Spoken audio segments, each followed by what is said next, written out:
gracias, mi hermano, también por poner tu don de lenguas al servicio de esta iglesia. Mateo capítulo 5, versículos 33 al versículo 37. Esto es la palabra de Dios, hermano.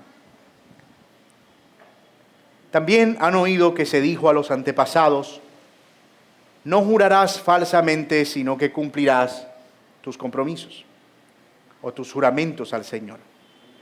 Pero yo les digo, no juren de ninguna manera, ni por el cielo, porque es el trono de Dios, ni por la tierra, porque es el estrado de sus pies, ni por Jerusalén, porque es la ciudad del gran rey.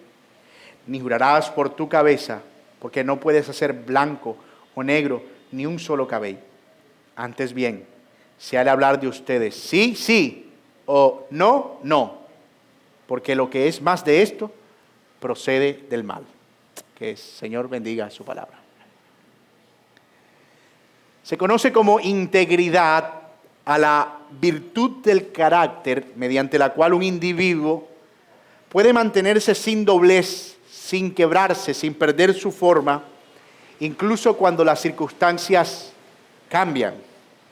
Es alguien que no acomoda su palabra, que no acomoda su comportamiento y tampoco sus acciones dependiendo de los cambios que surjan alrededor, sino que puede mantenerse firme en sus convicciones, como dije, sin doblez.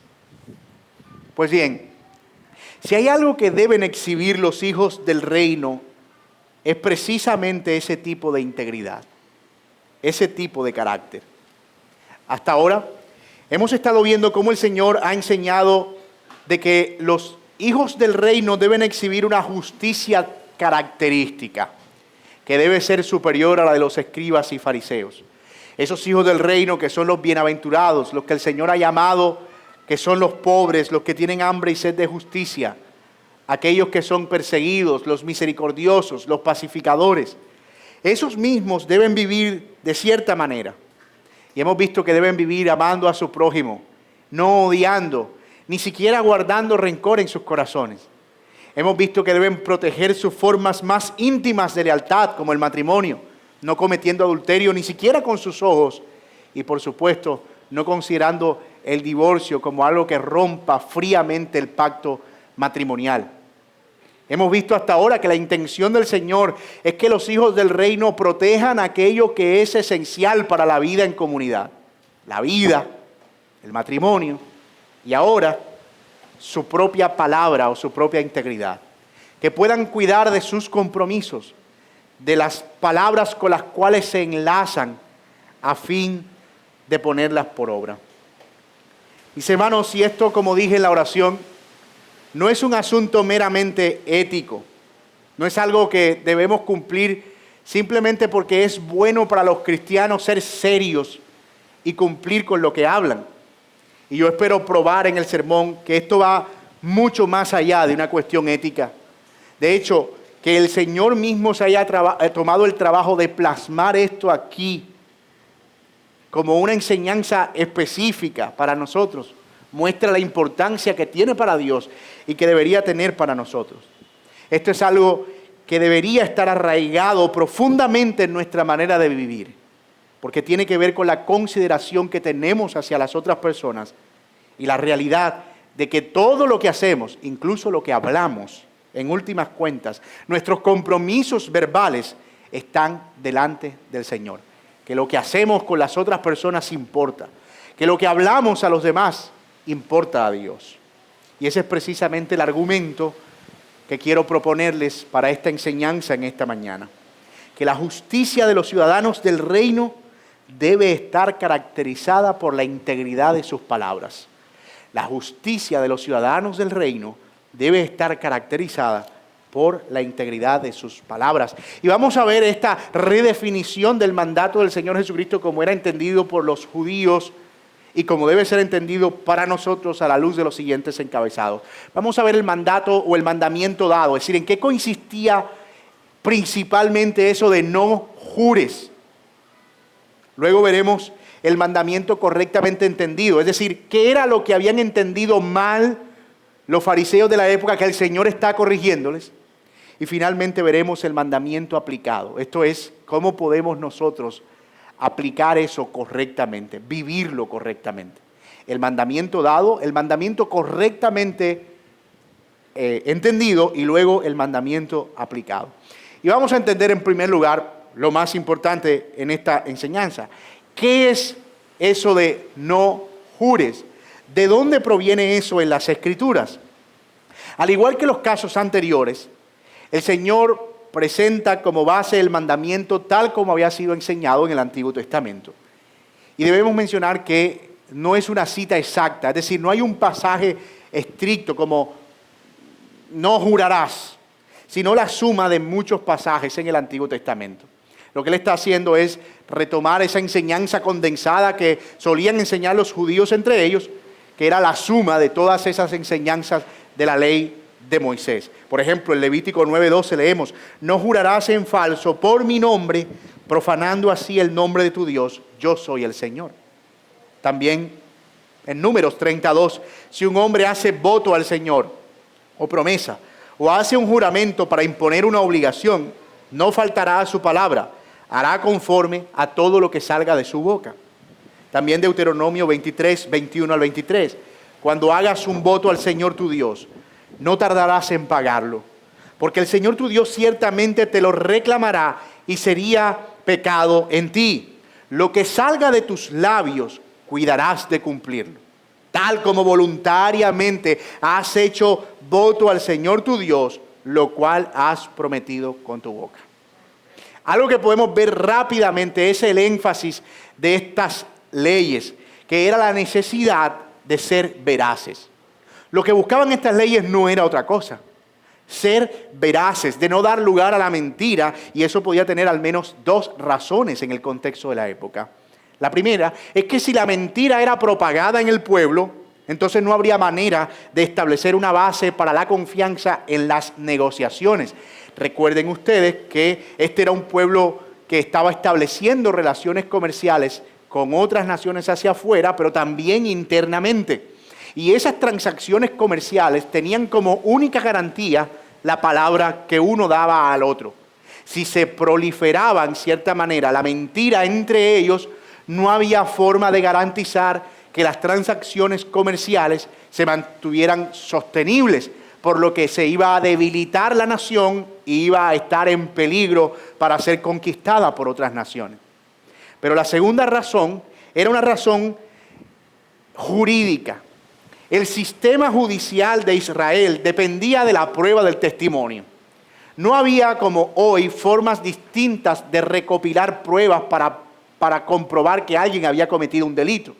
Bastaba solamente con que una persona diera una palabra de haber observado algo, y a lo sumo 2 personas, y eso era suficiente para que alguien fuera condenado. Entonces imagínate, si la palabra era desvirtuada, y si se proliferaba o se regaba en el pueblo que pudiera haber malos testimonios o falsos testimonios sin consecuencia, entonces 2 personas podían ponerse de acuerdo para atestiguar que una persona había quebrado una ley, y entonces hacer que esa persona fuera castigada sin que ellos tuvieran ninguna consecuencia o ninguna implicación.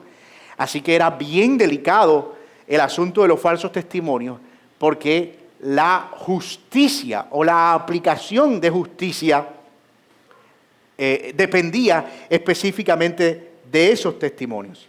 Las 2 cosas más importantes para una nación, las relaciones comerciales y el sistema jurídico, dependían de la integridad de las palabras. Por lo que si alguien actuaba de manera liviana, podía terminar fracturando la estructura social y debilitando la integridad del pueblo.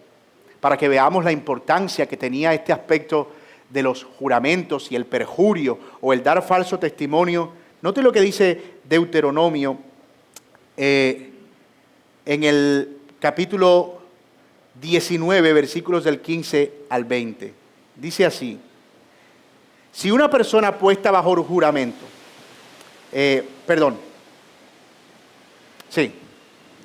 un solo testigo no bastará, dice Deuteronomio, para condenar a un hombre acusado de cometer algún crimen o delito. Todo asunto se resolverá mediante el testimonio de 2 o 3 testigos. Si un testigo falso acusa a alguien de un crimen, las dos personas involucradas en la disputa se presentarán ante el Señor en presencia de los sacerdotes y de los jueces que estén en funciones. Los jueces harán una investigación minuciosa y si comprueban que el testigo miente y que es falsa la declaración que ha dado contra su hermano, entonces le harán lo mismo que se proponía hacerle a su hermano.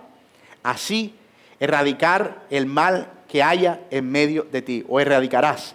Y cuando todos los demás oigan esto, tendrán temor y nunca más se hará semejante maldad en el país. Esto es de Deuteronomio 19, del 15 al 20, en la Nueva Biblia de las Américas. Noten la intención que había detrás de este mandato.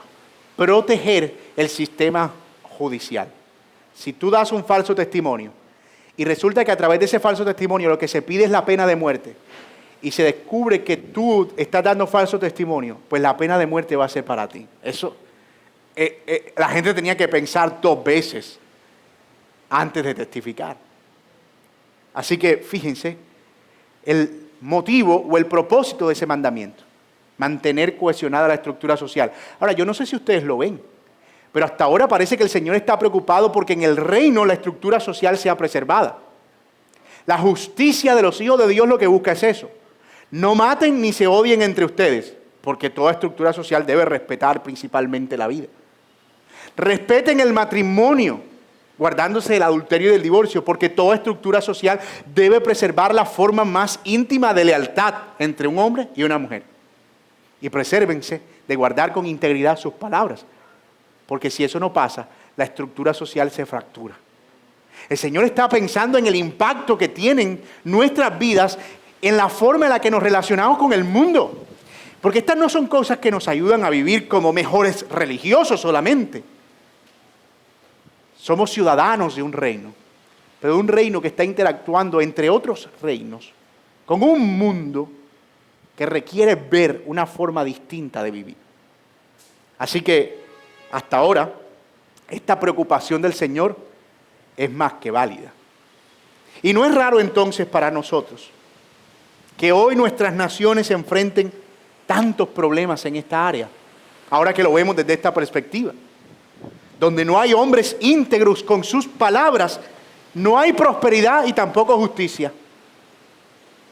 Donde no hay hombres íntegros con sus palabras, no hay ni prosperidad ni justicia.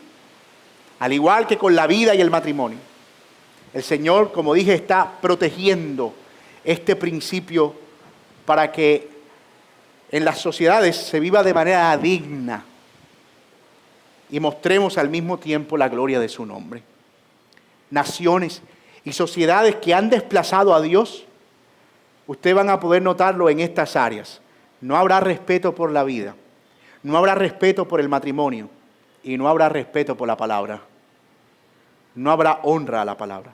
Y sí, hay una cuestión de honorabilidad involucrada aquí, pero no es solo de honorabilidad. No hay que cumplir la palabra porque somos vaqueros, gente del campo y respetamos la palabra. No, no es por una cuestión de honorabilidad, aunque la implica.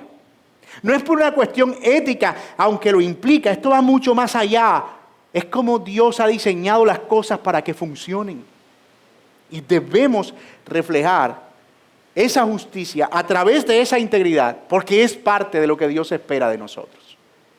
El Dios que da vida demanda que los hombres honren la vida. El Dios que es fiel a su pacto y a sus promesas demanda que los hombres sean fieles a sus promesas en sus matrimonios. Y el Dios que nunca ha faltado a su palabra, oiga bien, nunca ha faltado a su palabra, demanda que los hombres sean íntegros con lo que dicen. Al final de cuentas, una justicia superior a la de los escribas y los fariseos no es más que una justicia que refleja el carácter de Dios. El Señor no nos está pidiendo otra cosa, que la manera en que vivimos y nos conducimos como hijos del reino refleje su carácter, lo que Él es en esencia. Pero entonces, ¿dónde está el problema? Si los fariseos estaban diciendo que no había que jurar, ¿cuál era el problema? ¿Qué es lo que el Señor señala como equivocado por parte de quienes dirigían la religión en la época? ¿Cómo es que ellos habían tergiversado el pacto? Bueno, eso nos lleva a nuestro segundo encabezado, el mandamiento correctamente entendido. Miren lo que dice el texto en el versículo 34. Pero yo les digo, no juren de ninguna manera, ni por el cielo porque es el trono de Dios, ni por la tierra porque es el estrado de sus pies, ni por Jerusalén porque es la ciudad del gran rey. Ni jurarás por tu cabeza porque no puedes hacer blanco o negro ni un cabello. Antes bien, se al hablar de ustedes sí, sí y no, no. Lo que el Señor provee aquí es una perspectiva de contraste y es a través de lo que Él señala como correcto que podemos ver lo que no está bien. O sea, cuando Él dice, no juren por Jerusalén, lo que podemos entender es que esta gente como que juraba por Jerusalén. Todavía no entendemos muy bien qué significaba eso, pero era básicamente lo que el Señor está refrenando. No jures por tu cabeza, no jures por el templo, no jures por las cosas del templo. Debemos señalar en principio que Dios no está prohibiendo aquí la práctica del juramento en sí. O sea, Él no está diciendo no juren bajo ninguna circunstancia. Y esto es importante porque algunos sistemas religiosos prohíben toda forma de juramento. Entonces, por ejemplo, ellos no hacen juramentos a la bandera, pues si están en la escuela, ellos no van a los juzgados a dar testimonios porque los van a poner bajo juramento, nunca levantan la mano, porque dicen, está prohibido jurar. No. Este texto no nos está prohibiendo jurar. De hecho, el mismo Señor se ponía bajo juramento. Dice Salmo 132:11, el Señor ha jurado a David una verdad de la cual no se retractará. También en el Salmo 110:4, el Señor ha jurado y no se retractará. También vemos más adelante Dios deseando mostrar en Hebreos la inmutabilidad de su propósito, interpuso un juramento a fin de que por cosas inmutables, la promesa y el juramento, en las cuales es imposible que Dios mienta, seamos grandemente animados. Eso es Hebreos 6, 17 al 18. Pero Jesús mismo fue puesto bajo juramento durante el interrogatorio previo a su muerte. Dice el texto en Mateo 26, del 63 al 64. Mas Jesús callaba. Entonces el sumo sacerdote le dijo, te conjuro por el Dios viviente, o sea, te pongo bajo juramento ahora mismo por el Dios viviente que nos digas si eres tú el Cristo, el Hijo de Dios. Y Jesús no le dijo, no, yo no puedo jurar. Él declara, bajo la gravedad del juramento, tú lo has dicho. Y además te digo que desde ahora verás al Hijo del Hombre sentado a la diestra del poder de Dios y viniendo en las nubes del cielo. De hecho, es por eso que Él va a la cruz. Porque dicen, Él se ha autoincriminado. Él se ha declarado bajo juramento, Hijo de Dios, ¿qué más pruebas necesitamos? Es el juicio más amañado de la historia, pero al final nos muestra que el Señor no se rehusó al juramento. Entonces, si el problema no era el juramento en sí, ¿cuál era el problema? Dejemos que sea el mismo Señor Jesucristo el que nos explique esto. Porque es algo que los juristas llaman un subterfugio legal. Y sí, es una palabra medio rara, pero un subterfugio es como, en términos muy castizos, encontrarle la comba al palo. Es buscar el resquicio por donde evadir la ley sin evadir la ley. Un subterfugio es, si tú pasas por una cámara y tu motocicleta tiene una placa en pico y placa, un subterfugio es ponerle un pedazo de barro al número de la placa. Estoy cumpliendo la ley, señora gente, eso tiene un pedazo de barro, no es mi culpa.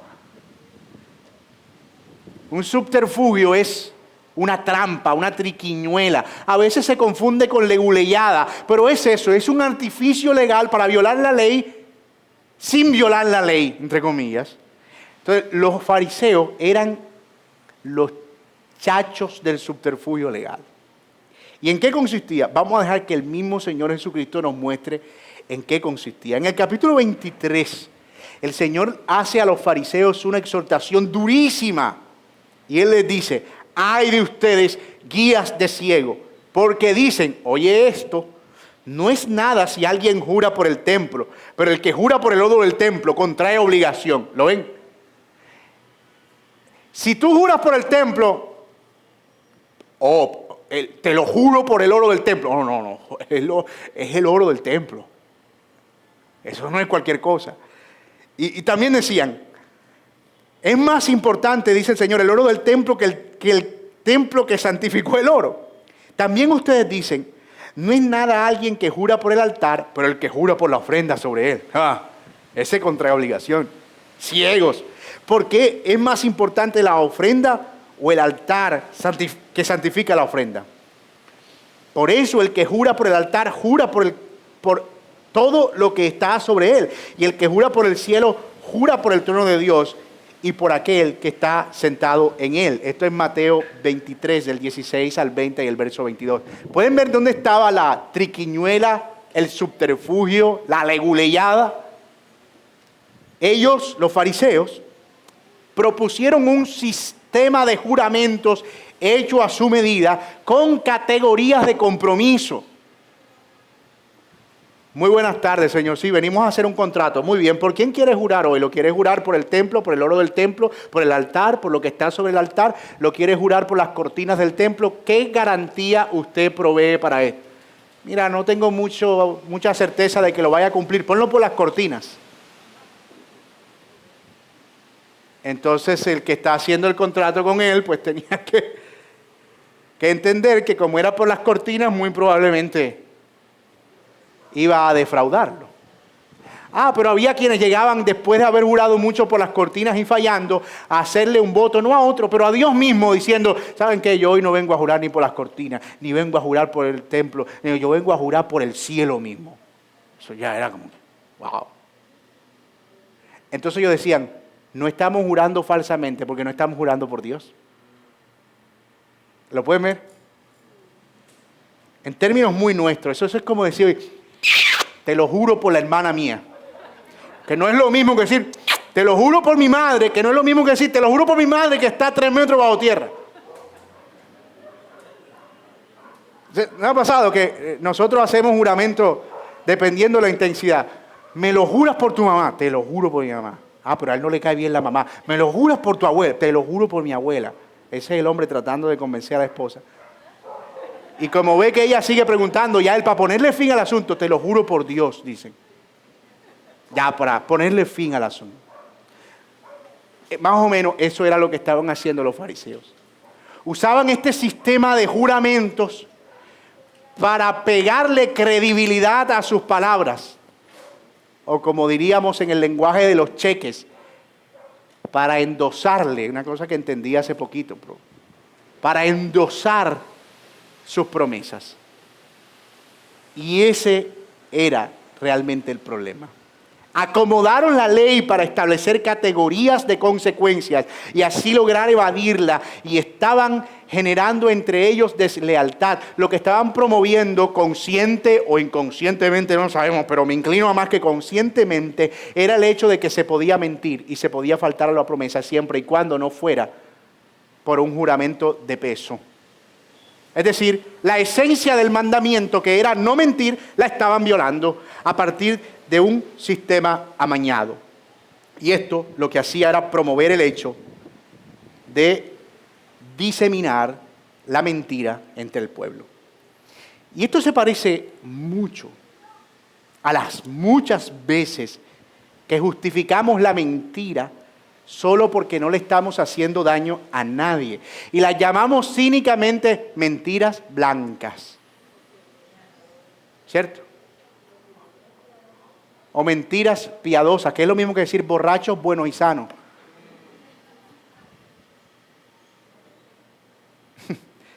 Eso no tiene sentido. La mentira es toda tergiversación de la verdad que busca el beneficio personal o el daño al otro. Toda tergiversación de la verdad que busca un beneficio personal o el perjuicio al otro. Y el Señor está reconociendo que pequeñas cosas que permitimos, que amañamos, que acomodamos, pueden traer grandes males. Y estas cosas son normales en el mundo. Pero en el reino debemos tomar en serio nuestra palabra. En el mundo, usted necesita la firma de la firma, de la firma, de la firma, de la firma, de la firma, del contrato, de la huella, de la huella, de la huella, de la huella. ¿Para qué? Para probar que va a pagar. ¿Quieres medir el nivel de burocracia y de desconfianza interna de una ciudad? Examina los procesos públicos. Entre más papeleo y trámite, es mayor la desconfianza y curiosamente donde más se intensifica la deslealtad. Pero Dios toma en serio esto. Él toma en serio nuestras palabras, tanto que Él dijo que de toda palabra que salga de nuestra boca, daremos cuenta a Dios. Peor que faltar a la palabra es buscar formas de justificarlo y hacer ver eso como piadoso. Y esto también deja ver que al menos en los días de Jesús, las personas habían llegado al colmo de la desconfianza entre unos y otros, que tuvieron que inventarse este sofisticado pero vergonzoso sistema de trampa, porque ningún hombre era ya de por sí confiable delante del otro. Y eso era la peor, de hecho, lo peor que estaba pasando era justamente eso, que nadie estaba confiando en nadie, que todos eran sospechosos delante de Dios, que no había confianza entre ellos. Y ya lo dije, se parece mucho a nuestros días también, por cómo nos desconfiamos el uno al otro.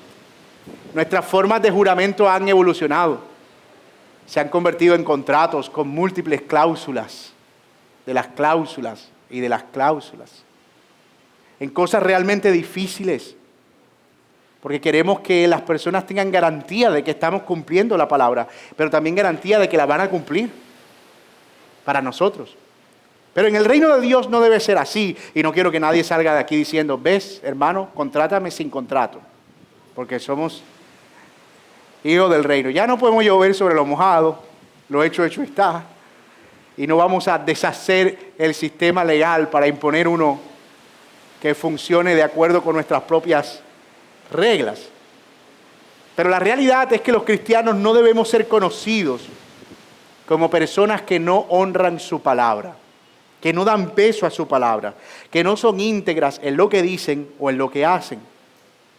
Y escúchenme, hombres que estamos aquí, me refiero a hombres de género masculino, que son padres. Es nuestro deber enseñar a nuestros hijos este principio, no de honorabilidad, sino de integridad. ¿Y saben por qué? Porque somos el primer referente que tienen en casa de cómo se vive la integridad de palabras. A veces, hasta delante de ellos mentimos.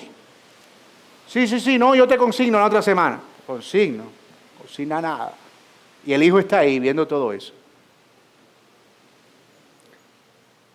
No te preocupes, yo te resuelvo eso. Y el hijo está ahí, viendo eso como la forma en la que se relacionan las personas y que es normal. Debemos ser muy cuidadosos, porque tenemos el deber no solo de exhibir justicia para dar gloria a Dios, sino para modelarla a un mundo que está modelando otras cosas. Somos ligeros a veces sin darnos cuenta que estamos regando eso y echándolo hacia adelante. Que Dios nos ayude. Que Dios nos ayude. Pero todavía nos queda una cuestión. ¿Cuál debe ser entonces el proceder correcto?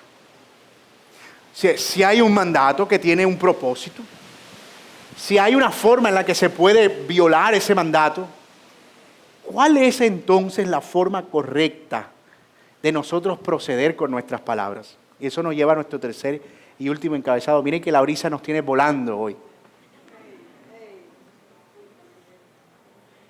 El mandamiento correctamente aplicado. Miren, el Señor Jesucristo no pudo ser más claro.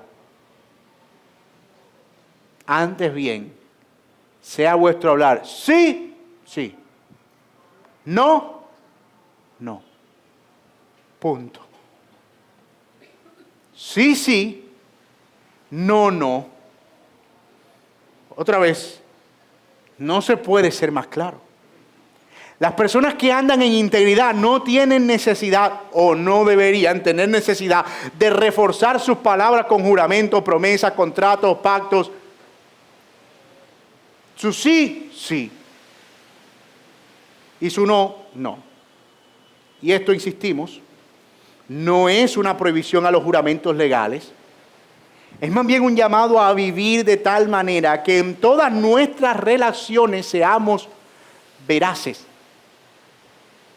confiables, que seamos personas que cumplen lo que prometen y que no tengamos necesidad de hacer creíbles nuestras palabras con el refuerzo de las promesas. Es a eso a lo que llamamos credibilidad. El Señor no está diciendo otra cosa. La justicia de los hijos del reino es ser personas creíbles, que tienen credibilidad. Y dicha credibilidad, debemos mencionarlo, no se adquiere cuando damos más garantías. De hecho, entre más garantías damos, más no credibilidad estamos comunicando. Porque si necesitas estar, no, y te encimo esto, y te garantizo esto, y no, sospecha. La credibilidad se comprueba en el tiempo. La credibilidad se construye. Y se construye con pruebas consistentes de que somos personas que honramos nuestra palabra y nuestros compromisos, no faltando a la verdad. Y es posible que en principio no confíen en nosotros y eso está bien. Hay que lidiar eso. Es decir, la credibilidad no se ve en la cara. Hay personas que tú le ves la cara y dices, oye, este fulano, él tiene unos ojos tan honestos. Entonces se ve que nunca él le robaría a nadie. De ahí viene el después, quien lo veía, quien no te conozca. La credibilidad lamentablemente no se ve en la cara. No tenemos un sistema de medición de credibilidad con una barrita verde aquí, aunque sería genial, imagínatelo. Uno va por la vida y no te lo puedes borrar. Aquí en la frente se ve un nivel de credibilidad como la batería del celular, 90%. Eso sería magnífico. Si faltas a tu palabra, ¡pum!, se baja. A mí se me ocurren unas cosas. Eso sería fantástico, pero no existe. La credibilidad se construye. Y uno tiene que aguantar el hecho de que no confíen en ti a la primera. Entonces, la credibilidad no se impone. No, a mí tráteme serio, que yo soy un hombre serio, crea en mí. No, está bien. Pero voy a tener oportunidades para ser creíble. Para ser creíble. Eso no significa que no haya circunstancias en las que no sea posible cumplir una palabra. Siempre se presentarán contratiempos. Pero la excusa no debe ser el recurso al que acudimos cada vez que no somos capaces de honrar nuestros compromisos. Porque llega un momento en que la gente te tolera una excusa y te tolera dos. Y puede que la tercera, firmada por médico. Pero para la cuarta, aunque sea un acta de difusión. Es que se murió mi abuelo, aquí está el acta. Te la van a recibir, pero no. Es un patrón. No convirtamos las excusas en el recurso al que acudimos para no honrar nuestros compromisos. Así como en el matrimonio, nosotros no deberíamos tener la puerta abierta del divorcio para escapar por ahí cada vez que tenemos un conflicto. Hay personas que se están haciendo un compromiso y atrás llevan la excusa. Ya, lo están haciendo aquí, pero detrás llevo la excusa. Si pasa esto, saco mi carta. No. Vamos a hacer nuestros compromisos con nuestras manos limpias, enfrente. Conscientes de que probablemente hayan circunstancias en las que yo no pueda, en que me vea impedido. Pero voy a ser transparente. Llama la atención además el hecho de que el Señor usa la expresión sí y no, porque se contempla escenarios en los que quizá debamos comprometernos y oiga, otros en los que definitivamente no. Como dijo Charles Spurgeon, aprende a decir que no, que te será más útil que aprender latín. Muchos de nuestros problemas con la integridad de nuestras palabras vienen porque nos hacemos compromisos que luego no podemos cumplir y a los que debimos decir que no desde el principio. ¿Qué problema para no decir no puedo? Nos ahorraríamos muchos problemas si fuéramos más sensatos en cuanto a las cosas a las que le decimos sí puedo y a las que le decimos no puedo. Yo creo que muchas de las veces que faltamos, y me estoy incluyendo muy honestamente, a nuestros compromisos, después de haber dicho sí, es porque no lo pensamos lo suficiente. No es que queríamos, no es que planeamos quedar mal, no es que planeamos faltar a la palabra, es que no tuvimos la valentía necesaria para decir que no. Y entonces terminamos trayendo un mal mayor que pudimos evitar simplemente diciendo no. Debemos acostumbrarnos a ese lenguaje. Y esto yo quiero trasladarlo a un escenario todavía mucho más estricto.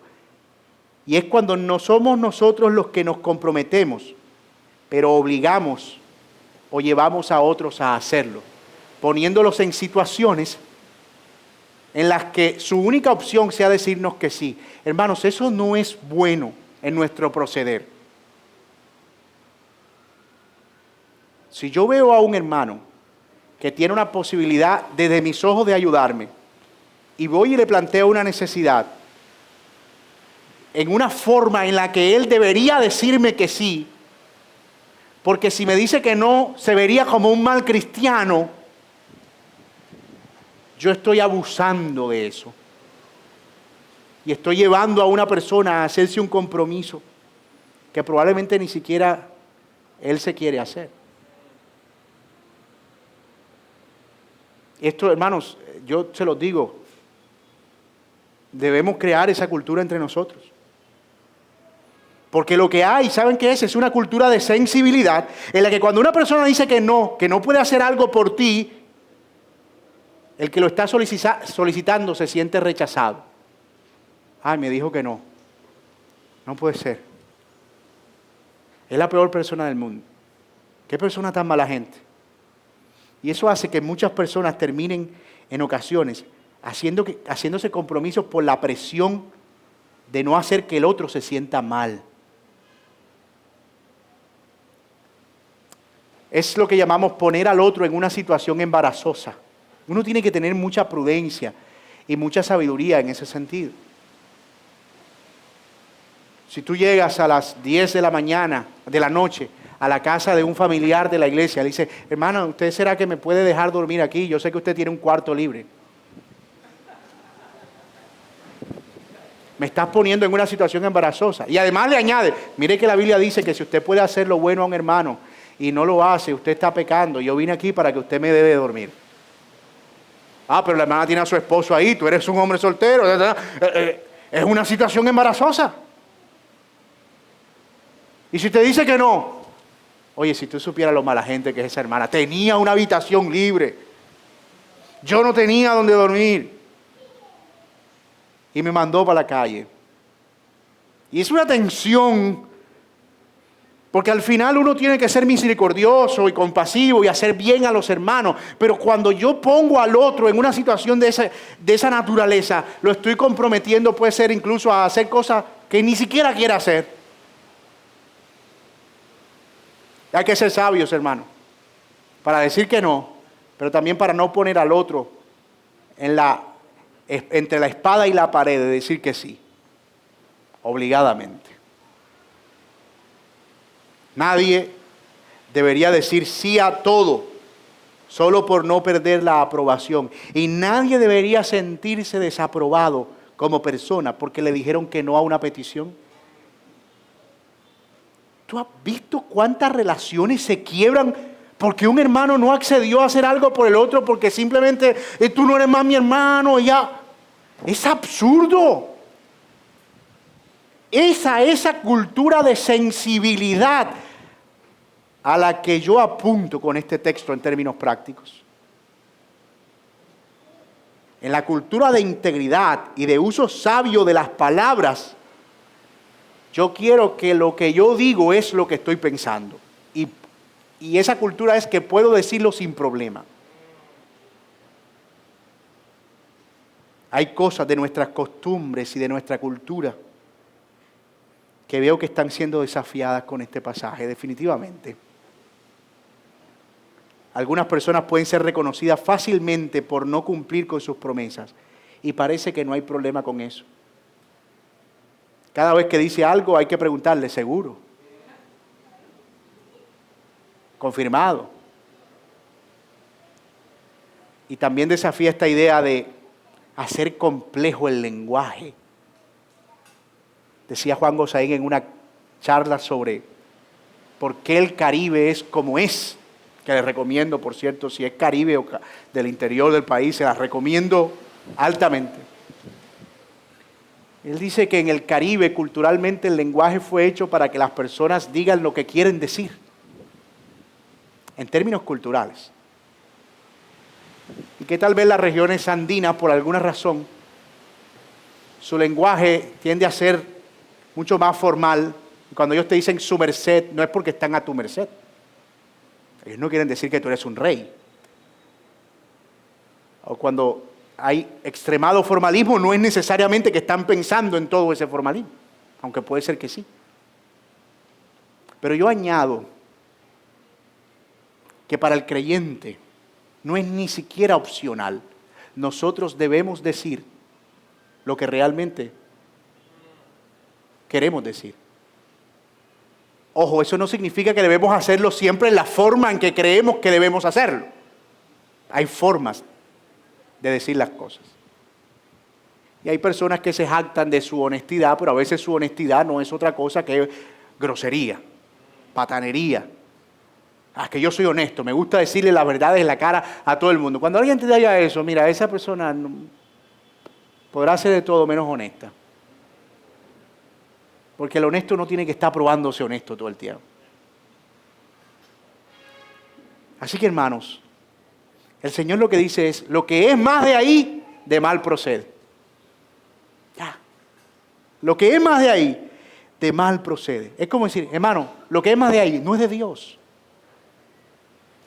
Muchas amistades se han roto y conflictos han surgido por eso, por la especulación acerca de lo que, y esto es otro asunto, de lo que yo pienso que está detrás de las palabras del otro. Él me dijo que no, pero la cara que yo le vi era como que él quería decir otra cosa.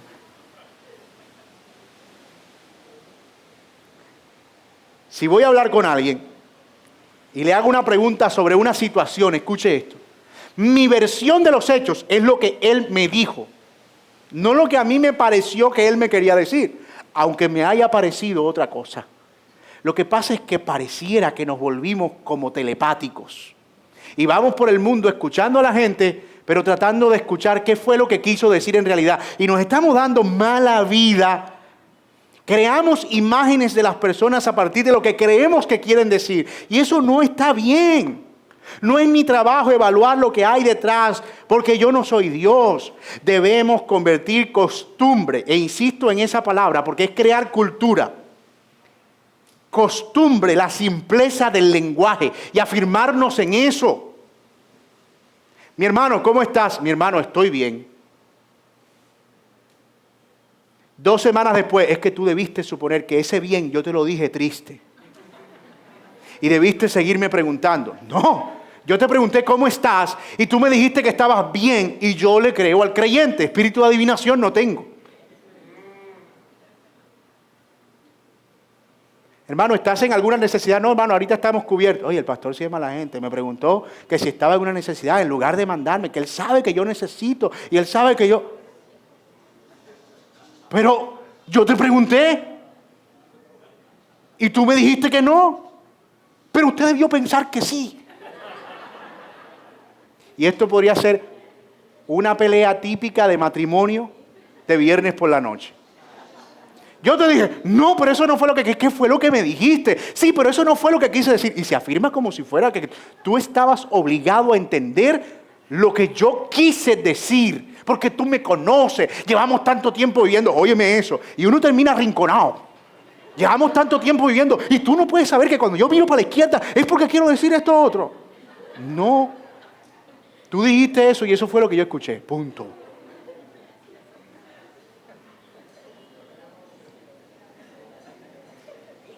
Eso es simpleza del lenguaje.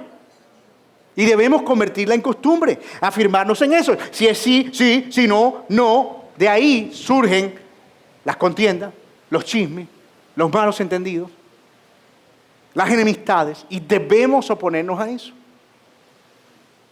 a las suposiciones. Así que el llamado del Señor es a la integridad de nuestras palabras, a la coherencia entre lo que decimos y lo que queremos decir, lo que estamos pensando. Si definitivamente estoy teniendo un pensamiento que no puedo expresar en ese momento, la prudencia me ayuda y me hace sabio, porque aún el sabio cuando calla, el necio, perdón, cuando calla es contado como sabio. Ser coherente entre lo que pienso y lo que digo no significa que siempre tengo que decir lo que pienso. Son dos cosas muy diferentes. Lo que significa es que cuando digo lo que pienso, es realmente lo que pienso. Es eso. Eso es sí, sí, no, no. Un llamado a la simpleza de nuestra comunicación y a mantenernos lejos de las complejas suposiciones de la mente y de las malas intenciones. Pablo dice, todo lo bueno, todo lo honesto, todo lo que es de buen nombre, en eso piensen. Mira que fulano me parece, yo no lo he oído decir eso. Pero tú no lo has visto, que ahora camina como que, y ahora se levanta el cuello. La verdad, no he oído que diga algo así. Punto. Piensa en todos los beneficios de ser íntegros en nuestras palabras. Y todo eso lo que traería a la causa del Evangelio. Los creyentes cumplirían sus contratos laborales en sus trabajos. Los creyentes serían vecinos veraces que no se enredan en chismes y murmuraciones. Los creyentes serían un ejemplo de honestidad y de integridad en un mundo que está tan sediento de esta virtud. Los creyentes serían ejemplo de verdad. La sola presencia de los creyentes haría que las mentiras sean avergonzadas. Óyeme, mira, aquí está el hermano. No deberías decir eso.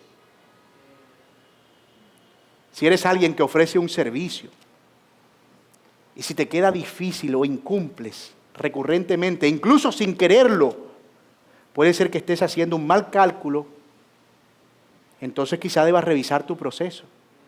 Pero no debes seguir haciendo eso, porque no es un tema comercial solamente. Es un tema de la integridad, de lo que somos como parte del reino y del carácter que estamos mostrando a los hombres, para que ellos vean la luz y den gloria a Dios por eso. Te voy a hacer esto en 15 días, porque yo sé que me tomo 8 y probablemente te lo entregue en 10. Magnífico. Pero yo quiero que veas que yo trabajo rápido, te lo hago en 5. Pero tienes 4 trabajos acá. No vas a hacerlo en 5 y si lo haces no lo haces bien. ¿Pueden ver el punto? Que incluso ahí está involucrado nuestro carácter, nuestra integridad. Que podemos ser un poquito mejores que el mundo, pero eso no es suficiente. Podemos ser un poquito mejores porque yo cumplo tarde, pero cumplo, dijo el carpintero.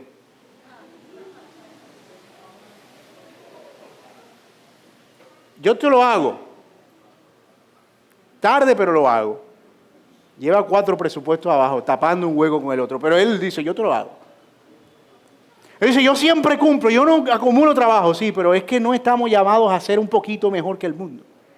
Estamos llamados a que nuestra justicia sea superior, que es reflejando el carácter de Cristo. Es un estándar altísimo, porque es el estándar de nuestro Señor Jesucristo. Ahora, tú puedes ver la línea tan delgada sobre la que caminamos en este mundo, sobre lo que significa ser un discípulo de Cristo. Mi hermano, no basta solo con decir que pertenecemos al reino. Debemos vivir como hijos del reino. Esto es, exhibiendo la justicia del reino. Y esto lo que hemos hablado es un aspecto de esa justicia. Alabado sea el Señor. Como mi hermano Aramis, siempre dice lo que piensa. Definitivamente, exhibir esta justicia superior a la del mundo es algo que hará que seamos sal y luz, que es el propósito de vivir como vivimos. O sea, el Sermón del Monte lo vimos en su momento, no tiene otro propósito, sino mostrar que los hijos del reino son los bienaventurados, que Él ha llamado, y los que tienen una justicia que es superior a la de los escribas y fariseos, y que viven de tal manera que son como una lámpara que alumbra en un lugar oscuro y como la sal de la tierra, para que los hombres que vean esa luz y sean salados por esa sal, den gloria al Padre que está en los cielos. No tenemos otro propósito para nuestro discipulado, no tenemos otro propósito para nuestra vida en el reino que no sea la gloria de Dios.